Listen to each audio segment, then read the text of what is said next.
नमस्कार आमर स्वतंत्र कार्यक्रम को आपण मानक स्वागत जहाँकर पेशा और निशा होउछि संगीत हॉलीवुड रु बॉलीवुड और जॉलीवुड पर्यंत सबुठी तांको संगीतर नियारा जादू समस्त को मतवाला करिछि। भाव भजन ठारू आरंभ करी सुमधुर संगीतर से होउछंती अनन्य स्रष्टा।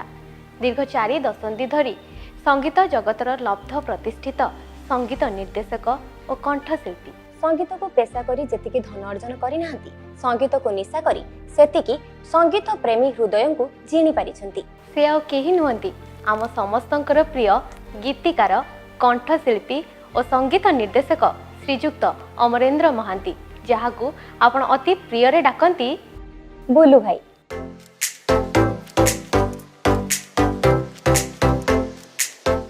सर नमस्कार। नमस्कार।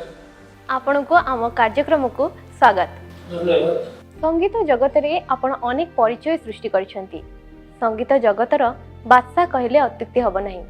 तेबे सर आपण जेतले संगीत निर्देशना देइछंती किंबा कोनोसी गीत गाइछंती केम गीत आपण को बेस आत्मतृप्ति देइछि? अनेक गीत अछि जहा आत्मतृप्ति देइछि एवं आत्मतृप्ति न देले तेबे से गीतटा मु कहि परिबि कि न मते करिया को भल लागिबो।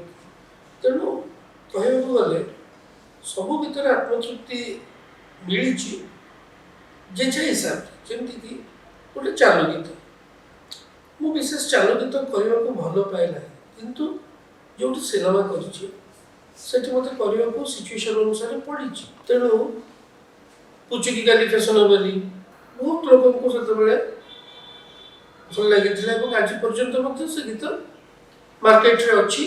आज रो जनरेशन मते से गीत जानते सेते भी आत्मतृप्ति थिला किंतु अलग प्रकार आत्मतृप्ति गोटे सीरियस गीत करले अलग प्रकार आत्मतृप्ति सबथि आत्मतृप्ति थाए। अच्छा मिकी सुजोग मिलिछि हाथ छड़ा करबा काहेकि तेबे सर हम अनुरोध करिवो से गीत जोटा कि आपन को आत्मतृप्ति मिलिछि से गीत रो पदे सुनिया। एबे रिसेंटली गोटे गीत करिछि प्रेजेंट सिचुएशन जो चलिछि विश्व महामारी पृथ्वी रे एक अनन्य अनुभूति समस्त लोक मानक पई से समय मोर जहा अनुभूति धरा निर्मल हेउछि बोधे आसुचंती पुनी स्वर आकाश को फेरी आसुची नीलिमा हसी उठिलाणी घन सबुजिमा पक्षी काकली रे मृदुमलय रे आनंदे धरणी विभोर धरा निर्मल हेउछि बोधे आसुचंती पुनी ईश्वर। तो बहुत ही बढ़िया सुंदर भाव ये गीतटा क्यों गाइले आपण। वर्तमान जो चलची कोरोना महामारी से समय रे हमरो किभलिया भाव रे थिला हमरो समाज दुनिया जे भले चली थिला वर्तमान जो लॉकडाउन हेची से बंद हे जेची पुणी से हम से पोजीशन को आसीबा से आशा अछि विश्वास अछि। तम मन रे आ किछि प्रश्न अछि कि हां निहाती सारम पई तो बहुत क्वेश्चन अछि। सर आपन को से पुचुकी गाली फैशन वाली गीतटी सेते बड़ी बहुत हिट हेतिला आ आज भी YouTube रे बहुत रीमेक होछि। तेबे बाहाघर हो जहाँ भी हो गीत बाजिले पुचुकी गाली फैशन वाली गीत बाजिले आज भी लोकों को पाद आपे आपे उठी जाए। जेतले आपण तैयारी करथले से गीत को सेते बड़ी किछि कहानी थिला माने सेई कहानी को नै के गीत बनेइथिले आपण? पुचुकी गाली फैशन वाली हो एटा सुना पंजरी चलचित्र रो गीत हागे बा मोर मन उड़ी जाए से गीत हो आज भी मु देखुची YouTube रे तार नवा पिला मन सब नवा पिला मन सब ताको डिफरेंट स्टाइल रे ताको रिमिक्स करूछ। तो आज भी मोर विश्वास जे सेटा लोक मान भीतर डेफिनेटली अछि। अनेक समय रे कोन हुई तबे न चाहुथिबा गोटे जिंस तम पय बहुत मूल्यवान हे जाय। जेतबेले एई गीतटा तैयारी करिवार कथा उठिला सेतबेले चलचित्र निर्देशक जे थिले रवि किन्नगी से एक्चुअली बहुत भल डायरेक्टर टिके तंकर ଏତେ ଶସ୍ତା ଚାଲୁ ଗୀତ ସେତେବେଳେ ଏଇଟା ଧରା ହେଉଥିଲା ବେଶୀ ଶସ୍ତା ଗୀତ ହିସାବରେ, ଯଦିଓ ଏଥିରେ କୌଣସି ଭଲଗାରିଟି ନାହିଁ ବା ଡବଲ ମିନିଂ ସଙ୍ଗ ଏଇଟା ନୁହଁ, ଏଇଟା ଗୋଟେ ସିମ୍ପଲ ଗୋଟେ କମେଡି ସଙ୍ଗ। ତଥାପି ସେ ସେଟାକୁ ଏତେ ଗୁରୁତ୍ୱ ଦେଉନଥିଲେ ବା ରଖିବାକୁ ଚାହୁଁନଥିଲେ ସେ ସିନେମାରେ। ସେ ଯାହା ହଉ ପ୍ରୋଡ୍ୟୁସର ଥିଲେ ସେତେବେଳେ ସ୍ୱର୍ଗତ ସୁଭାଷ ରାଉତ, ସିଏ ବି ଚାହୁଁଥିଲେ ଏମିତି ଗୋଟେ ଗୀତ ରହୁ, ମାନେ ଲୋକଙ୍କୁ ଏଣ୍ଟରଟେନ୍ କରିବା ପାଇଁ ଗୋଟେ ମଜାଦାର ଗୀତ ରହୁ। ଏବଂ ଏ ଗୀତ ଆମ ରେକର୍ଡିଂ ପାଇଁ ଆମେ ବମ୍ବେରେ ରେକର୍ଡିଂ କରୁଥିଲୁ। ସବୁ ଗୀତ ଗୁଡ଼ା ରେକର୍ଡିଂ ପରେ ଏ ଗୀତ ରେକର୍ଡିଂ ହେବାର ମାନେ ସୁଯୋଗ ମୋତେ ମିଳିଲା କରିବାର, ଯେଉଁଥିରେ କି ବହୁତ କମ୍ ଇନଷ୍ଟ୍ରୁମେଣ୍ଟ ୟୁଜ୍ ହେଇଥିଲା। ଏମିତି ଇଚ୍ଛା ମାନେ ଆଶା ଥିଲା ଯେ ହୁଏତ ଏଇଟା ସିନେମାରେ ନ ରହିପାରେ, କାଟି ଦେଇଯିବ, କିନ୍ତୁ ସିନେମାରେ ସେ ଗୀତଟା ପରବର୍ତ୍ତୀ କାଳରେ ରଖାଗଲା ଏବଂ that has become a plus point to the film, କାହିଁକିନା ଲୋକ ସେଇ ଗୀତ ପାଇଁ ସିନେମା ଗଲେ। ତେଣୁ ଅନେକ ସମୟରେ ଏମିତି ହୁଏ। ଏ ଗୀତ ଗାଇଥିଲେ ସୋନୁ ନିଗମ, ସେତେବେଳେ ଆପଣ ତାଙ୍କୁ ପ୍ରଥମେ ଚାନ୍ସ ଦେଇଥିଲେ କି ଚଳଚ୍ଚିତ୍ର ଜଗତରେ ଗୀତ ଗାଇବା ପାଇଁ? ହଁ, ସେଇଟା ନିଶ୍ଚିତ କଥା। ତାଙ୍କ ଜୀବନର ଚଳଚ୍ଚିତ୍ର ପ୍ରଥମ ଚଳଚ୍ଚିତ୍ର ହେଉଛି ସୁନାପଞ୍ଜୁରୀ ରିଜିଓନାଲ। ସାର୍ ତାଙ୍କୁ କେତେ ପାରିଶ୍ରମିକ କେତେ ଦେଇଥିଲେ ସେତେବେଳେ? କହିବା ଠିକ୍ ନୁହଁ, କିଏ କେତେ ପାରିଶ୍ରମିକ ନେଇଛି, ବହୁତ କମ୍ ପଇସା। ସାର୍ ଆପଣ ଗ୍ରାଜୁଏସନ୍ କଲେ ରେଭେନ୍ସା କଲେଜରୁ, ତାପରେ ଆପଣ ଆଉ ଅଧିକ ପାଠ ପଢ଼ିଲେନି କିମ୍ବା ହୁଏତ ଆପଣଙ୍କର ଇଚ୍ଛା ନଥିବ ପାଠ ପଢ଼ା ପ୍ରତି ଆଉ ମନ ବଳେଇଲେ ନାହିଁ, କିମ୍ବା ଆପଣ ସେତେବେଳେ ଗଭର୍ଣ୍ଣମେଣ୍ଟ ଚାକିରି ପ୍ରତି ମଧ୍ୟ ମନ ବଳେଇଲେ ନାହିଁ, ଆପଣ ସଙ୍ଗୀତକୁ ହିଁ ନିଜର ନିଶା ଆଉ ପେଶା ବୋଲି ଭାବିନେଲେ। ତେବେ ସେପଟକୁ ମନ ନ ବଳେଇକିନା କଳା ଜଗତକୁ ପ୍ରବେଶ କରିବା ପଛରେ ରହସ୍ୟ କ'ଣ ଥିଲା? ସବୁଠୁ ବଡ଼ ରହସ୍ୟ କ'ଣ ଜାଣିଛ? ସମସ୍ତଙ୍କ ଜୀବନରେ କିଛି କିଛି ହେବା ପଛରେ ସବୁଠୁ ବଡ଼ ରହସ୍ୟ ହେଲା ସେ ରହସ୍ୟମୟ ଯିଏ ଉପରେ ବସିଛନ୍ତି ସେ ଜାଣିଛନ୍ତି। କାରଣ ଯେତେବେଳେ ଗୋଟେ ଛୁଆ ଜନ୍ମ ହୁଏ ସେ କ'ଣ ଭାବିକି ଆସିଥାଏ ଯେ ମୁଁ ଗୋଟେ ଇଞ୍ଜିନିୟର ହେବି। ଯେତେବେଳେ ଗୋଟେ ଛୁଆ ଜନ୍ମ ହୁଏ ସେ କ'ଣ ଭାବିକି ଆସିଥାଏ ମୁଁ ଗୋଟେ ଆଇଏଏସ୍ ଅଫିସର ହେବି, ମୁଁ ଗୋଟେ ଡାକ୍ତର ହେବି, କି ମୁଁ ଡ୍ରାମା କରିବି, କିଛି ଭାବିଥାଏ? କିଛି ଭାବିନଥାଏ। ସେ ବ୍ଲାଙ୍କ ଜନ୍ମ ହୁଏ, ସେଇଭଳି ନର୍ମାଲି ମୁଁ ବି ବ୍ଲାଙ୍କ ଜନ୍ମ ହେଇଥିଲି। ମୋତେ ଯେଉଁ ବାଟେ ମହାପ୍ରଭୁ ନେବା କଥା ସେଇ ବାଟେ ନେଇଗଲେ। ତେଣୁ ମୁଁ ଆଉ ଚାହିଁଲିନି ଅନ୍ୟ କିଛି ହେବା ପାଇଁ, ଚାହିଁଲି ଗୀତ ବୋଲିବା ପାଇଁ। ସାର୍ ଆପଣଙ୍କର ଗୀତ ବୋଲିବା ପଛରେ ଆପଣ କାହାକୁ ଜୀବନର ଗୁରୁ ବୋଲି ପ୍ରଥମେ ମାନିଥିଲେ, ଯାହାଠୁ ଇନ୍ସପିରେସନ୍ ପାଇକି ଆପଣ ଆଜି ଏ ସ୍ଥାନରେ ଆସିକି ପହଞ୍ଚିଛନ୍ତି? ମୋର ଗୋଟିଏ ମା ପିଇସି ଥିଲା, ତା ନାଁ ମଞ୍ଜୁପା ବୋଲି ମୁଁ ଡାକେ, ସେ ନାହିଁ, ଚାଲିଗଲାଣି। ସେ ଆକ୍ଚୁଆଲି ମୋତେ ବହୁତ ଇନ୍ସପାୟାର କରିଛି ପିଲାଦିନୁ। ମାନେ ମୋତେ ଯେତେବେଳେ 6 ବର୍ଷ 7 ବର୍ଷ ସେତେବେଳଠୁ କିଛି କିଛି ଗୀତ ସିଏ ମୋତେ ଶିଖେଇଛି। କୋଉଠି କୋଉଠି ଛୋଟିଆ ଆମ ଘର ଭିତରେ ଫଙ୍କସନ୍ ହେଲେ ମୋତେ ବେଶ ବେଶ କରିକି ସେଠି ବସେଇ କହିବ ଏଇଟା ବୋଲ ଶିଖିଛି। ତେଣୁ ମୋର ଗୀତ ପ୍ରତି ମୋର ଯେଉଁ ଆଗ୍ରହକୁ ସେ ବହୁତ ଇନ୍ସପାୟାର କରିଥିଲେ। ବଟ୍ ଟୋଟାଲ୍ ମୋ ଫ୍ୟାମିଲି ସେମାନେ ସମସ୍ତେ ହେଉଛନ୍ତି କଳାକୁ ଭଲ ପାଉଥିବା। ମୋ ବାପା ଜଣେ fine artist, Calcutta government art କଲେଜରୁ ପାସ୍ କରିଥିଲେ। ସେ ସୁନ୍ଦର ପେଣ୍ଟିଂସ୍ କରୁଥିଲେ। ତାଙ୍କର ପେଣ୍ଟିଂସ୍ ଆଜି ବି କଟକ ବାରବାଟୀ ଷ୍ଟାଡିୟମର କ୍ଲବ୍ ହାଉସ୍ରେ ଦେଖିବାକୁ ମିଳିବ। ତାଙ୍କ ନାଁ ସ୍ୱର୍ଗତ ନଗେନ୍ଦ୍ରନାଥ ମହାନ୍ତି। ଓଡ଼ିଶାରେ ସବୁ ଫାଇନ୍ ଆର୍ଟିଷ୍ଟ ମାନେ ତାଙ୍କୁ ଜାଣିଛନ୍ତି ବହୁତ ଭଲ ଭାବରେ। ଆମ ଘର ଭିତରେ କଳାଟା ଥିଲା, କିଏ କିଛି ନା କିଛି ଗୋଟେ ବଜାଏ, କିଛି ନା କିଛି କରେ, ଗାଏ, ଏମିତି ଥିଲା। କିନ୍ତୁ ପ୍ରୋଫେସନ୍ ମୋ ବାପା ଫାଇନ୍ ଆର୍ଟିଷ୍ଟ ହିସାବରେ ପ୍ରୋଫେସନାଲ କହିଲେ ଚଳିବ ଥିଲେ, ଏବଂ ମୋର ସେଇଟା କଳାକୁ ଟ୍ରାନ୍ସଫର ହେଇଗଲା, ମାନେ ଗୀତ ଗାଇବାକୁ। ଆପଣଙ୍କର କେବେ ଇଚ୍ଛା ହେଇନି ଫାଇନ୍ ଆର୍ଟ କରିବା, ଡିଜାଇନ୍ କରିବା? ଯେହେତୁ କରିଥିଲି ଗୋଟେ ମୋ ଘରେ କଟକରେ ଗୋଟେ କାନ୍ଥରେ କରିଥିଲି, ଗୋଟେ ହରିଣଟେ ଡେଉଁଛି ଗୋଟେ ଜହ୍ନକୁ ଦେଖି ଖୁସିରେ ଚାନ୍ଦିନୀ ରାତି କରିଥିଲି। ସେଟା ବହୁତ ଦିନ ପର୍ଯ୍ୟନ୍ତ ଥିଲା, ଆଜି ବି ଥିଲା। ଆପଣଙ୍କ ସାଂସାରିକ ଜୀବନରେ ସେମିତି କିଛି ବିଶୃଙ୍ଖଳା ହେଇଛି, ଯେମିତି ଆପଣ ଚାହିଁଥିବେ ମୁଁ ସବୁ ଛାଡ଼ି ଛଡ଼ା ଦେବି ସଙ୍ଗୀତ ଦୁନିଆକୁ, ଏମିତି କିଛି ସିଚୁଏସନ୍ ହେଇଛି କିଛି? କଳାକାର ଗୋଟେ ସମସ୍ତେ ତାକୁ ବୁଝିବାଟା କଷ୍ଟ ହେଇଯାଏ। ଏବଂ ଅନେକ ସମୟରେ କ'ଣ ହୁଏ, କଳାକାର ଯାହା କରେ ସିଏ ତା ମନର ମାଲିକ, ତେଣୁ ସିଏ ତା ମନ ଯାହା କୁହେ ସେ ସେୟା କରେ, କିନ୍ତୁ ସେଇଟା ସାଂସାରିକ ଜିନିଷ ପାଇଁକି ଠିକ୍ ନ ହେଇପାରେ। ତେଣୁ ତାକୁ ଅନ୍ୟମାନେ ଭୁଲ ବୁଝନ୍ତି। ତେବେ ସେମିତି ମୋର କିଛି ପ୍ରୋବ୍ଲେମ୍ ହେଇନି। କିନ୍ତୁ ମୁଁ ଯେତେବେଳେ ନୂଆ ନୂଆ ବାହା ହେଇଥିଲି, ମୋ ସ୍ତ୍ରୀ ତ ଜାଣିନଥିଲା ଗୋଟେ ଆର୍ଟିଷ୍ଟର ଲାଇଫ୍ କ'ଣ। ତେଣୁ ମୁଁ ପୁରା ସକାଳ ପଳେଇବି, ରାତି 12 ବେଳେ ଆସିବି। ଆସିଲି ମାନେ ତାପରେ ଟାଇଡ୍ ହେଇକି ଶୋଇଯିବି କିମ୍ବା ଅନେକ ସମୟରେ ବହୁତ କଥା କରିବାକୁ ଭୁଲିଯିବି, ଏମିତି ବିଭିନ୍ନ କଥା ନେଇକିରି ତାର ଅସନ୍ତୋଷ ଥିଲା କିଛି କିଛି ମୋ ପ୍ରତି। ମୁଁ ଆଗରୁ କିଛି କୁହେନି, ସପୋଜ ମୋର ବର୍ତ୍ତମାନ ସିଏ ଗୋଟେ ଭାବିଥିବ ଯେ ଆଜି ମୁଁ ସିନେମା ଯିବି, କିନ୍ତୁ ସିଏ ଜାଣିନଥିବ ଯେ ମୋର ସେ ସମୟ ଗୋଟେ କିଛି କାମ ଅଛି, ମୁଁ ବି ତ କହିନଥିବି। ଆଜ୍ଞା ସେ ଯେତେବେଳେ ମୋତେ କହିବ ଆମେ କାଲି ସିନେମା ଯିବୁ, ମୁଁ କହିଲି ମୁଁ ଯାଇପାରିବିନି, ମୋର ସୁଟିଂ ଅଛି ପଳେଇ କି ମୋର ରେକର୍ଡିଂ ଅଛି ପଳେଇ। ତେଣୁ ନ୍ୟାଚୁରାଲି ଜଣକୁ ଦୁଃଖ ଲାଗିବ, କିନ୍ତୁ ତାପରେ ସେ ଅଭ୍ୟସ୍ତ ହେଇଗଲା, ଜାଣିନାହାନ୍ତି ନାଇଁ ବୋଲି ଏ ଲୋକର ଲାଇଫ୍ ଷ୍ଟାଇଲ୍ଟା ଏଇଆ ଆଡ଼ଜଷ୍ଟ କରିଗଲା, ତାପରେ ଆଉ କେବେ ଅଶାନ୍ତି ତ କିଛି ହେଇନି। ସଙ୍ଗୀତକୁ ନେଇ ଆପଣଙ୍କ ସାଂସାରିକ ଜୀବନରେ ସେମିତି କିଛି ଖୁସିର ମୁହୂର୍ତ୍ତ ଯୋଉଟାକି ଆମକୁ ଖୁସିର ମୁହୂର୍ତ୍ତ ତ ବହୁତ ଅଛି, ସ୍ପେସିଆଲି ଅଭୁଲା ଅନୁଭୂତି ହେଇକି ରହିଯାଇଛି ଯୋଉ ମୁହୂର୍ତ୍ତଟି? ସେତିକି ଯଦି ଇନ୍ସପିରେସନ୍ ମୋ ପରିବାରରୁ ବା ମୋର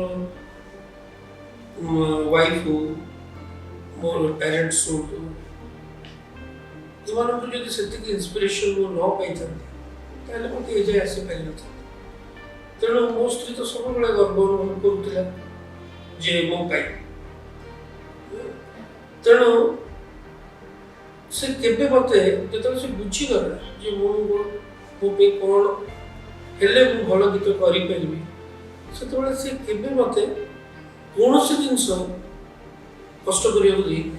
ମୁଁ କେବେ ଜୀବନରେ ପରିବା କିଣିନି, କେବେ ଜୀବନରେ କୌଣସି ଲୁଗା ଦୋକାନ ଯାଇ ମୋ ପାଇଁ ସାର୍ଟ ପ୍ୟାଣ୍ଟ କିଣିନି, କିଛି କରିନି। ମୁଁ କେବଳ ସଙ୍ଗୀତ ଛଡ଼ା ମୁଁ କିଛି ଜାଣିନି, କିଛି କରେନି। ଇଭେନ୍ ମୋ ଝିଅର ବାହାଘରରେ ବି ମୁଁ ଜାଣିନି କେମିତି ବାହାଘର ହେଲା, ମୁଁ ଭଦ୍ରକ ଭଳିଆ ରହୁଥିଲି, ମୁଁ ବି କହିପାରିବିନି କ'ଣ ଆଇଟମ୍ ହେଇଥିଲା, ଖାଇବାକୁ ମୁଁ ଜାଣିନି। ସୋ ଆଇ ୱାଜ୍ କମ୍ପ୍ଲିଟଲି ସବୁଥିରୁ ଇଣ୍ଡିଫରେଣ୍ଟ ହେଇକି ଥିଲି, ଏବଂ ସେ ମୋତେ ରଖିଥିଲା କାହିଁକି ମୁଁ କେବଳ ଗୀତ କଥା ଭାବେ ଭଲ ଗୀତ କରେ, ଏବଂ ତାର ଅବଦାନ ସେଥିପାଇଁ ବହୁତ ବେଶୀ।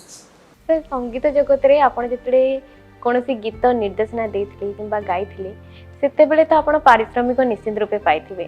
ଆଉ ପ୍ରଥମ ଇନକମ୍ର ଖୁସି କହିଲେ ନ ସରେ, ଯେତେବେଳେ ଆମେ ନୂଆ ନୂଆ କିରି ଇନକମ୍ କରିଥାଉ, ପ୍ରଥମ ଇନକମ୍, ତେବେ ଆପଣଙ୍କ ପାରିଶ୍ରମିକ କେତେ ଥିଲା? ଆମ ଦର୍ଶକ ବନ୍ଧୁ ଜାଣିବାକୁ ଚାହୁଁଛନ୍ତି।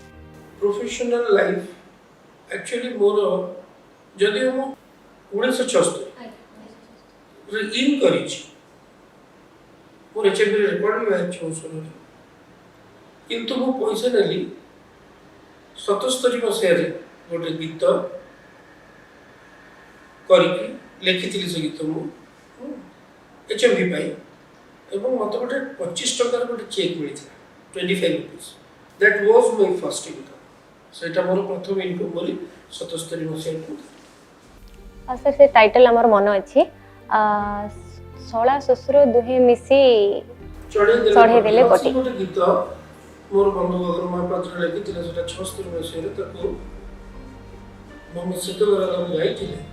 କିନ୍ତୁ ତାପରେ ପରବର୍ଷ ମୁଁ ଆହୁରି ଗୀତ କରିଥିଲି। ସେତେବେଳେ ଭିକାରୀ ବେଳଙ୍କର ଆଧୁନିକ ଗୀତ ହେଉଥିଲା, ଭଜନ ଗାଉନଥିଲେ। ସେତେବେଳେ ଫେମସ୍ ରାଇଟର ଶିବବ୍ରତ ଦାସ ମୋ ପାଇଁ ଗୀତ ଲେଖିଥିଲେ, ତାକୁ ମୁନା ଭାଇ ବୋଲି କୁହେ, ଯିଏ ଅକ୍ଷୟ ମହାନ୍ତିଙ୍କ ପାଇଁ ବହୁତ ଅଭୁଲା ଗୀତ କରିଦେଇ ଯାଇଛନ୍ତି।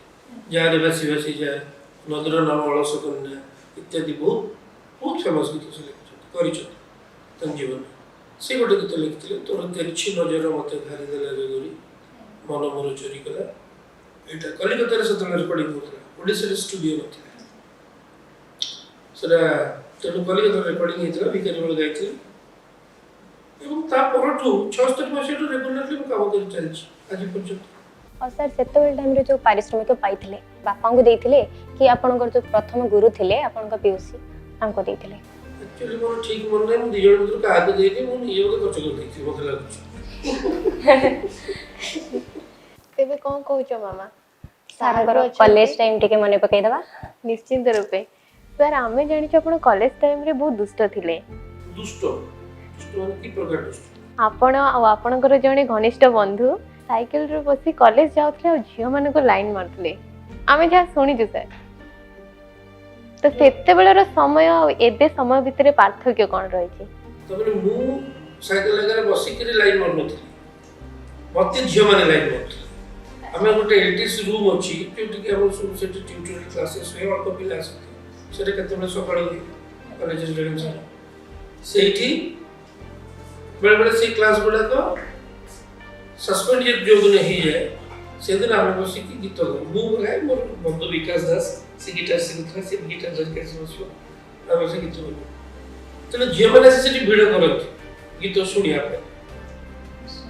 शुणा अच्छा शुणिले तो भल पाइबा गीत को भल पाइबा आम भल पाइबा तफात हो आपण सर केबे देखि नांदी कोन माने सर कहूँ आप जाइए लाइन मारी एमती तो हो ना सर कॉलेज लाइफ रो तो हो लाइन केमती मारो तुम आज पर्यटन जानी सत्य कथा केमती मारो तुम सत्य कथा जानी ना कारण मते प्रकृत को शैलवाला वुमेन्स कॉलेज रो कोर्स करती है सेटा केवल झियो ही झियो आगे हला का को लाइन मारी तबे मते गुटे रसगोल्ला पहाड़ को नहीं गुटे कुंड भीतर गुडे दबो का खाइ तू रसगोल्ला किछि खाइ परबिन से छुटी के ए अवस्था अब नहीं सही अवस्था मुझे वाला लाइन मारी पर सर हाँ सेमिति आपन कहउछन जो बहुत झियो थिले काहा को चूज करबे तो सेथि मधुर केही आपन को चिट्ठी देई नांदी कि आपन भी काहा को सेमिति जेमिति हमर एसएमएस आसिला बेल को रिप्लाई दउछंती हमरे सेमिति आपन भी तांको चिट्ठी रो रिप्लाई देइथिबे चिट्ठी रो लेखि छी मु जा को बाहा हिथि सी मो संगे कॉलेज रो पढु नथिला एवं ताको मु 10 वर्ष भल पाइथिली से 10 वर्ष भल पाइबा भितर मु तो जेति चिट्ठी लिखी एते हो क्या और विषय सेबे भी अछि से समस्त चिट्ठी की मो स्त्री जे आज मो संगे नाही से सबतक चिट्ठी साइति रखते मु तर गोटे चिट्ठी साइति एवं मो झियो को मु कहली से चिट्ठी गुडा तू पढ़ तेरे जीवन रे किछ शिखि कारण से चिट्ठी समस्त पढ़ी परिबे से चिट्ठी रे वो जिनस अच्छी जो कि जीवन में शिखिले भी लाभ अच्छी साहित्य अच्छी कविता अच्छी बहुत कथा अच्छी ये जो विभिन्न प्रकार झील को विभिन्न प्रकार चिट्ठी से गुड़ा मुझे लिखिनी कारण मो प्रमाण क्या पाखे रखा चाहूँ जब क्या कथा कौन कहीदी से पवन मिल जाइए किंतु मु किछि लिखिनी तेबे सर आपण तो जहाँ भी चिट्ठी लिखिछन्ती माने प्रेम करिछन्ती निश्चय प्रेम लोकले गीत की पाया कथा प्रेम सेते बेलर प्रेम आउ आजिकालिकार प्रेम जो ट्रेंड चलची आपण केबे पार्थक्य देखिछन्ती सह समस्त देखछन तमे देखिलो सर हम सेते बेलटा देखिन बाकी एबेटा देखि एबेटा देखछि हम कोन एबे होची हिसाब किताब करबो आगे टका कोठी कोन करूची कोठी चाकरी करूची कंप्यूटर इंजीनियर सॉफ्टवेयर केते पैसा पाउची त अपमा कोन करूची इत्यादि किंतु सेते बेले थिला बेहिसाबी प्रेम हां मो स्त्री जते बेले मते प्रेम करथिला से जान नथिला मु कोन करूची मु की मते देखि भी नथिला मते प्रेम काई प्रेम सारंक पाई मोर गोटे प्रश्न अछि तुमे पचारिबे ना मो पचारिबे ना ना तुम प्रश्न तुम ही पचार सर आपण 30 वर्ष पूर्वे जो गीत बनाउथिले आज भी लोके ताहाको सुनुचंती आज भी जहा भी बनाउचंती ताको भी सुनुचंती किंतु मासे परे से गीत भूली जाउचंती कोन पाई एमती हमरो ब्लड इंडियन ब्लड मेलोडीटा अच्छी सब बेले तेणु जो गीत मेलोडियस इवन चालू गीत कले भी से भी मेलोडी थी दरकार सेटा को विश्वास करे से धारा रे गीत करियो को मते भल लागे मु करूची आज भी करूची किंतु वर्तमान विभिन्न प्रकार एक्सपेरिमेंटल गीत बाहर सब दिन देखि कि करूचंती सब ताको नै कि जो थरी के तमे गोटे कंटीन्यूअस मेलोडी पाउनो गोटे नया पन के भाबी के तुम सेटा एक्सेप्ट करू कि सेटा रजिस्टर करू नै बेसी दिन जस्ट आसुची पढुची हैला आगर गीत सेट पे के रहिची रहे तुम जीवन में बहुत बाहर भोज खाई आज्ञा हैला कागर कोन खाइतल बने अछि कोटा बने दरा तो किंतु निज मां करके देथियो सागर कर देथियो कि कांटेक्ट कर देथियो मां रो जो हाथ रे सेटा मन कि माँ ये चीज़ बहुत बढ़िया करता क्यों तो ना मैंने ये सब माँ आज कल बाहर लोग जो चलते चलो खाई दो से समझ बस गला रात गई बस गई चलो वर्तमान सर जेमती मेलोडियस गीत आसी डीजे रिमिक्स ए भला गीत गुडा आसी से गुडा को समस्त को बेस आदृत करूची आदृत करूची सेटा आसुची फिर किछि दिन रहूची हम साथ रे पुणी चेंज हो जाउची पुणी वर्तमान स्तर रे हमें देखुची कि पुराना गीत को रिमिक करिकिना आहुरी ताको आहुरी भले से मेलोडियस करिकिना हमें सेटा YouTube हो कि Facebook हो हमें सुनते से सब गीत गुडा आपण से ट्रेंड रे काहे कि नांती जले हमें माने लो मास्टर हो हमर नाउ सतुला तबे आज भी खाउछो हेला कि तापर दी चारटा धनिया पत्र थोई कि बडी रे काजू थोई कि ତାକୁ ଗୋଟେ ଭଲ ଚିକିଆ ପ୍ଲାଷ୍ଟିକ୍ ପ୍ଲେଟ୍ ସେଥିରେ ତାକୁ ଖାଉଛୁ ହେଲା ସେଇ ନା ସନ୍ତୁଳା ଖାଉଛୁ କିଛି ନୂଆ କାମ ହେଲା। ତେଣୁ ଆମେ ବି ଯେତେବେଳେ ଗୀତ କରୁଛୁ କାହାକୁ ଫଲୋ ଏଇ ମା ପେଟରୁ ଶିଖିକି ଆସେ ଆମେ ଯାହା କରୁ ଆମ ପରପିଢ଼ି ତାକୁ ଫଲୋ କରୁଛନ୍ତି but the style of presentation differ କରୁଛି ଯାହାକୁ ତମେ ନୂଆ ଜିନିଷ ବୋଲି କହୁଛୁ ବଟ୍ ଇଜ୍ ଦ୍ୟାଟ୍ ଇଜ୍ ଟେକ୍ନିକାଲିଟି ସେ ସାଉଣ୍ଡ ରେକର୍ଡିଂ ହଉ ସାଉଣ୍ଡ ଇନ୍ଷ୍ଟ୍ରୁମେଣ୍ଟସ୍ ହଉ ହେଲା ଯାହା ବି ସେ VSTରେ କର କି ତମେ ଲାଇଭ୍ରେ କର ଯାହା କର ଯେଉଁ ଷ୍ଟାଇଲ୍ରେ କର ବଟ୍ ଥିଙ୍ଗ୍ ଇଜ୍ ସେମ୍ ଆଜି ପର୍ଯ୍ୟନ୍ତ କହିବେ ସଙ୍ଗୀତରେ ସପ୍ତକରେ କେତେଟା ସ୍ୱର 12ଟା ସ୍ୱର 7ଟା ଶବ୍ଦ 5ଟା କମ ସେଇଟା ଏପର୍ଯ୍ୟନ୍ତ ବଦଳିଗଲାଣି ତ ସୃଷ୍ଟି ଆରମ୍ଭ ରହୁଛି ତାହେଲେ ସବୁ କିଛି ତ ତାରି ଭିତରେ ବନ୍ଧା ହେଇଛି ହାଉ ଇଟ୍ ଇଜ୍ କାହିଁକି କିଛି ନୂଆ ଜେନେରେସନ୍ କିଛି ନୂଆ କିଛି ଆଉ 2-4ଟା କରୁନାହାନ୍ତି ବାହାର କରିକିରି କେତେ କେତେ ସବୁ ସଙ୍ଗୀତରେ ଆଜିକାଲି ବୈଜ୍ଞାନିକ କେତେ କେତେ ଲୋକ ସବୁ ବାହାରିଲେଣି କରୁନାହାନ୍ତି କାହିଁ କରୁନାହାନ୍ତି ସେତିକିରେ କାହିଁ ବାନ୍ଧି ହେଇକି ଅଛନ୍ତି so nothing is new the style of presentation ଆଜି ବି ଯେଉଁ ଗୀତ ଆମେ କରୁଛୁ ତାକୁ ବି ଆମେ ଆଜିକା ପ୍ୟାଟର୍ନରେ କରୁଛୁ ନହେଲେ ଲୋକଙ୍କୁ କେମିତି ଭଲ ଲାଗିବ ମୁଁ ଏବେ ଯେଉଁ ସିନେମା କରିଛି ରିସେଣ୍ଟ ମୋର ଗୋଟେ ମୁଭି ସେଥିରେ that's a comedy movie Pappu so ସବୁ ଗୀତ ଗୁଡ଼ା ହେଉଛି ଚାଲୁ ଗୀତ ଏଣ୍ଟରଟେନିଂ ଗୀତ ହେଲା ତ ସେଇଟା ଆଜିକା ଟ୍ରେଣ୍ଡରେ ମୁଁ କରିଛି ନ କଲେ କେମିତି ହେବ ତ କରିବାକୁ ବାଧ୍ୟ କିନ୍ତୁ ଗୀତର ବେସିକ୍ ମେଲୋଡି ଥିବ ଯେଉଁଟାକି ହୁଏତ ଆଉ 10 ବର୍ଷ ପରେ ବି ଲୋକଙ୍କୁ ଶୁଣିବାକୁ ଇଚ୍ଛା ହେବ ସାର୍ ଆପଣ ଗୋଟେ ଭଜନ ଗାଇଥିଲେ ଏବେ ବି ଲୋକ ତାକୁ ଶୁଣୁଛନ୍ତି ତ ସେ ଗୀତ ଆମେ ଟିକେ ଅନୁରୋଧ କରୁଛୁ ଆମେ ଟିକେ ଶୁଣିବାକୁ ଜୀବନରେ ଯିବେ ମୋର ଆସିବ ସନ୍ଧ୍ୟା ଜୀବନରେ ଯେବେ ମୋର ଆସିବ ସନ୍ଧ୍ୟା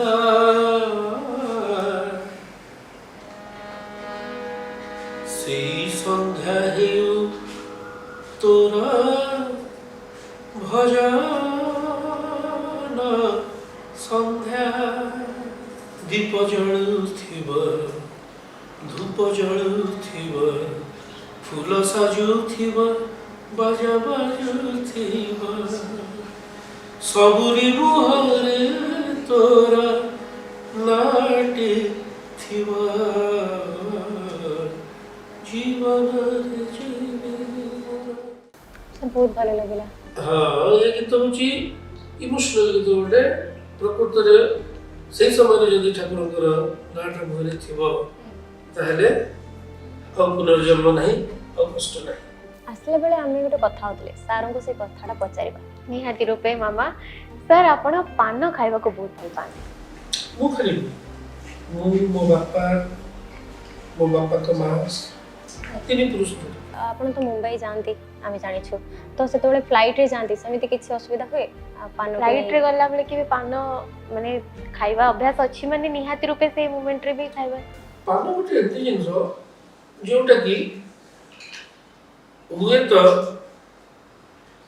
ତମର କ୍ଷତି କରିପାରେ କିନ୍ତୁ ଅଲଗା ଲୋକଙ୍କର କ୍ଷତି କରିବନି ଯେମିତି ସିଗାରେଟ୍ ତୁମେ ଖାଉଛ ତୁମର କ୍ଷତି କରୁଛି ତୁମ ପାଖରେ 5 ଜଣ ଠିଆ ହେଲେ ତାଙ୍କର ବି କ୍ଷତି କରୁଛି ପାନଟା ସେମିତି ପାନଟା ତାଠୁ ଆହୁରି ଭଦ୍ର ସେ କେବଳ ନିଜର କ୍ଷତି କରେ ଅନ୍ୟମାନଙ୍କର କ୍ଷତି କରେ ନାହିଁ ତେଣୁ ପାନ ଫ୍ଲାଇଟ୍ରେ ଖାଇ ହୁଏ କିଛି ଅସୁବିଧା ହୁଏନି କିନ୍ତୁ ଏହା ପିକ ପକେଇ ହେବନି କିନ୍ତୁ ମୁଁ ପିକ ପକାଏ କେମିତି କହିଲ କେମିତି ସାର୍ ଗୋଟେ କଫି ଫ୍ଲାଇଟ୍ ଭିତରେ ମିଳେ କିଣିବା ପାଇଁ 100 ଟଙ୍କା ପଡ଼ୁ ପଛେ ସେଟାକୁ କିଣିଦେବି ପାନଟାକୁ ସାଇଡ୍ ଟ୍ରାକ୍ କରିଦେବି ଯେମିତି ଟ୍ରାକ୍ରେ করে ଗୀତରେ ଆଜିକାଲି ସବୁ ଗୋଟେ ଶୁଣଉନି ସେ ସାଇଡ୍ ଟ୍ରାକ୍ করে କଫିଟା ପିଇଦେବି କଫି ଭିତରେ ପିକ ପକେଇଦେବି ତାକୁ ମୁଣି ମୁଣିକି ଡଷ୍ଟବିନ୍ ଅଛି ସାର୍ ଆପଣଙ୍କର ଗୋଟେ ଗୀତ ଗାଇଥିଲେ ସବିତା ଭୁଲି ମୁଁ ପାରୁନି ତୁମ ଅସ୍ତରଙ୍ଗ ପ୍ରୀତି ସେ ଗୀତଟି ଏବେ ବି ଶୁଣୁଛନ୍ତି ସମସ୍ତେ ଆଉ ସେ ଗୀତ ଆମ ପାଇଁ କି ଆମ ଦର୍ଶକଙ୍କ ପାଇଁ ପଦେ ଶୁଣିବାକୁ ଚାହେଁ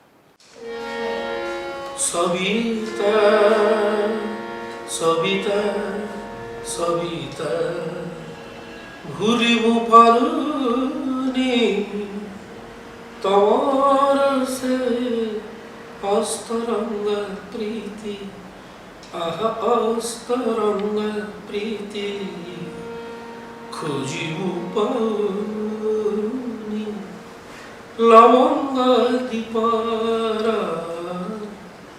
ଖୋଜିବୁ ପାଉନି ଲବଙ୍ଗ ଦୀପରା କଇଁ ଫୁଲ ରାତି ସେ କଇଁ ଫୁଲ ରାତି ଭୁଲିବୁ ପାରୁନି।